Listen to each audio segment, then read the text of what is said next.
I'm Nerina Pallot and you're watching Entertainment Focus. Today, Nerina? I'm very well. I've had a coffee and a chocolate brownie and all is good in the world, yes.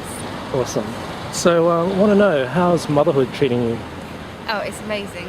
I love it. I get all soppy when I talk about my little boy. I really love it. I love it.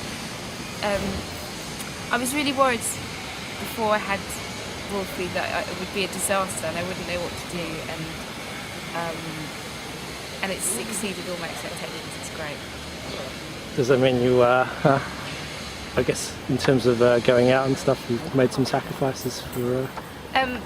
Well, I was never really I wrote a song called I Don't Want to Go Out, pretty much my whole life for the last 2 years, so having a baby hasn't changed that. I live in the middle of Camden, and to get me to go to a gig, you have to drag me out of the house kicking and screaming. Even before I had a kid, I was never up for going out that much. So no, it's very no difference. But I'll probably go out more now because it's like a bigger deal and I appreciate it. Yeah, you mentioned it's like a holiday. Yeah, exactly. Cool. Now, obviously, your new album is it's named after your son, Wolfgang. And now, what was it like recording it during, I guess, your pregnancy? Was it an easy album to record, or was it a very hard one? No, it was really easy actually. I think because I had a finite amount of time, we set out to finish as much of the album as we could before I had the baby. And I think I was also in a place where I was just really happy, and I had written all the material before I'd gone into the studio, and I really trusted Bernard. From the moment I met him, I thought he knows what he's doing. He knows far more about this whole process than I'll ever know, and he's an incredible musician, and he put amazing musicians around me. So it was so much fun. It was the most fun I've ever had making an album, and it was the closest for me that it's come to the way I feel live, because I love live.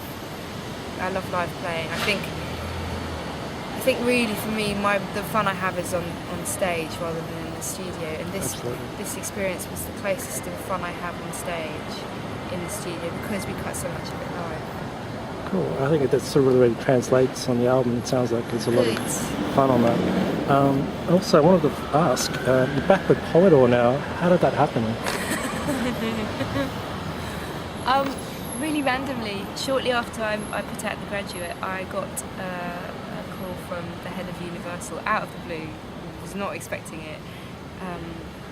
I'd sort of given up on the thought of a major ever wanting to sign me again, so I was completely willing to go down the independent label and lose lots of money I didn't have.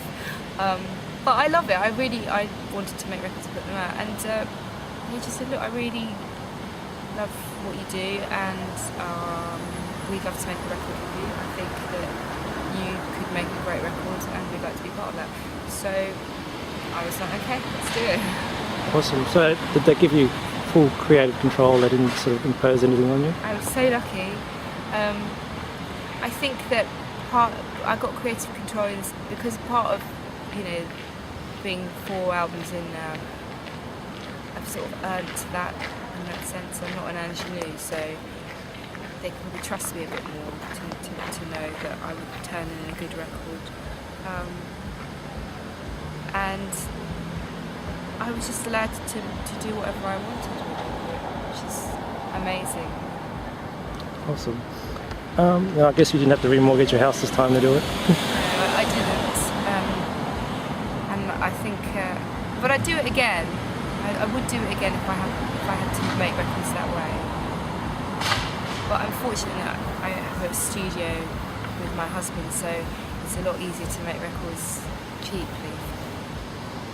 When I did that with Fires, I didn't have a studio. I had to go into commercial studios to make music because it was a bit tricky. Cool. Now, talking about some of the songs in the albums, there's some interesting things, like, for example, there's harp, I guess, used on from All Bets Are Off. And there's also almost a very gospel-y feel to Grace towards the end of it. What sort of influences did you take in for this album? Do you know, I didn't listen to anything. I think this is the first album I've made where I wasn't constantly referencing other records. Previous records, I would always listen to a record for either the sound of it or the instrumentation, try to emulate something I respected and admired. And Bernard is not one for putting on somebody else's record to get us out. It's like, why would you do that? You're making your record.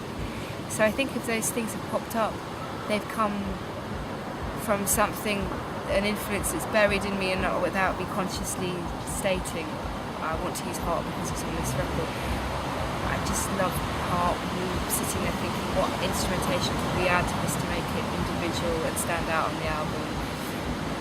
Because what I wanted to do with the album was give it a live feeling and also give it consistency from track to track, but to give each song an individual colour. So on All Bets Are Off there's harp, on Grace there's bass harmonica, on Turn Me On Again there's like a kind of weirdy fruity xylophone sound, there's Mellotron on I Do Not Want What I Do Not Have. So each one has a flavour, gives that song its identity, but in the midst of cohesive rhythm section sounds. Cool, awesome. Also, on every album you've got a shagging song. Yeah, it's true. It's true. And on this one you've got Turn Me On Again. Yeah. Now, how did that happen? I wanted to write a song about before you get down with someone, that flirtiness, and it can last a few hours or it can last weeks, where you're not sure if that person likes you or you kind of like each other but you've never said that you know that thing where you brush past a person, and maybe sometimes we read more meaning into certain things when we really like someone than they might, and that sort of Christian. chemistry, yeah, that electricity you get, and a lot of the time that can be the most fun part of a relationship, because when you finally start going out with that person, they're not anywhere near as exciting as you thought they'd be. That's very true. Now, one other song I really like is History Boys. Now, is that about Alan Bennett, or is it about something else? Because I remember it was introduced as being dedicated to Alan Bennett. When it started from... well, two things happened in the space of a week. Is I had terrible insomnia when I was pregnant, and one night I was lying in bed and I was watching the rolling news, and there was footage of Whitton Bassett and the repatriation of our fallen soldiers. And when I was pregnant, I would watch that footage, and I'd always been moved by it, and suddenly I related to it as a mother watching mothers watch their boys come home, and my heart, it chokes me up thinking about it now, because I can't watch that anymore. I have to turn the news over when things like that come on. It's too raw now that I'm a mum. I saw that and it cut me up, and literally a few days later History Boys the movie was on TV, and I'd never seen it before, and it blew my mind, the part where I can't remember the name of the character, the Francis de la Tour character asked the boys what is history, and one of the boys goes, it's just one fucking thing after another, and then she says, yes, with women following behind with a bloody great bucket clearing up after you men. Yeah. And it really struck me, that whole idea of how women and men deal with war and conflict, and how we write about it, you know. So it's called History Boys because of Alan Bennett, and because there's a few lines that are in the movie that I've incorporated into the song, and it was a springboard for the rest of the song. But for me, it's about the futility of war, because of the kind of fragility of life, you know, how some people are desperate to have children and can't, or how precious babies are, and yet how daily we are killing each other without any thought, and mass killings and wars all over the world. It's kind of like your political song, like Everybody's Gone to War is on fires. Yeah, it's just the absurdity of it. I find it absurd. I find that I can't get my head around it. I can't get my head around that loss. It just baffles me. And when I was younger, I felt angry. Like Everybody's Gone to War is quite an angry song. And now I'm a bit older, and I just feel unbearably sad about it. I just get really sad about it. Okay, very good. Now something a little less dramatic. What's your favourite song on the album? I think my favourite song is All Bets Are Off. I loved writing it.